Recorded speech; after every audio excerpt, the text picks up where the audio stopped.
नाम हम संक्षेप बरनवाल स्वागत करते हैं आप सबके उत्तर प्रदेश के प्रादेशिक समाचार के यह विशेष प्रयोजन में।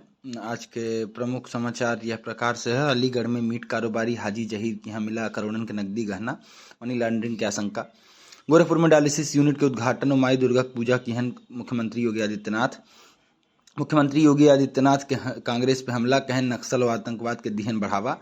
गरीब दलितन के अपमान की जनता ले बदला। उमेश पाल मर्डर केस में नया ट्विस्ट, आगरा में एसटीएफ की कार्रवाई। अति के करीबी शक में युवक उठाए गए, असद के करीबीन पे बा नजर। आजम खान के पत्नी और बेटा का आयकर के नोटिस, आय से अधिक संपत्ति के मामले में समाजवादी पार्टी के नेता आजम खान के पत्नी और बेटवा के नामे नोटिस जारी बाबा। गोरखपुर में असुरन चौराहा पुलिस बल के मौजूदगी में 2 घंटा चला बुलडोजर, गिराई गई 56 दुकान।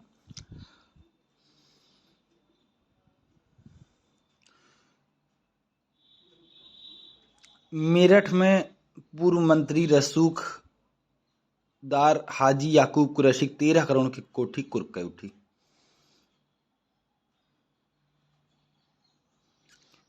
गोरखपुर में एसएसपी बड़ा एक्शन, गोरखनाथ थानेदार लाइन हाजिर, 7 चौकी प्रभारी हटन, 65 दरोगन के कार्यक्षेत्र बदल गया। बांदा में शराबी बंदर के आतंक, शराबीन के हाथ से बोतल छीन के पी लेते शराब, 3 जने का अब तक काट चुका बा। कानपुर देहात के रनिया में रिफाइंड फैक्ट्री में सिलेंडर फट जाए, श्रमिक की मौत, 2 जने झुलस गए। उत्तर प्रदेश में देर रात 6 आईएएस और 8 पीसीएस अधिकारियों के तबादला।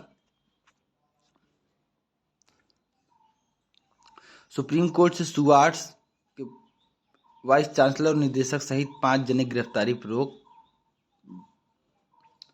गाजियाबाद में द्विपक्षीय में मारपीट, लाठी डंडा चले के साथ भय पथराव, 21 जने नामजद और 20 जने अज्ञात के खिलाफ रिपोर्ट दर्ज। आज के प्रमुख खबर यह प्रकार से रही। बहुत बहुत धन्यवाद। आपन अपनन के ख्याल रखी हैं। अवधि प्रादेशिक समाचार रोज आपके इसे सुनने को मिल सकते यही चैनल पे। ये अपना चैनल सब्सक्राइब करें, अपने दोस्तन से भी एक शेयर करें। उन्होंने कि अगर अवधि समाचार में रुचि हो तो कि जरूर शेयर करें। बहुत बहुत धन्यवाद।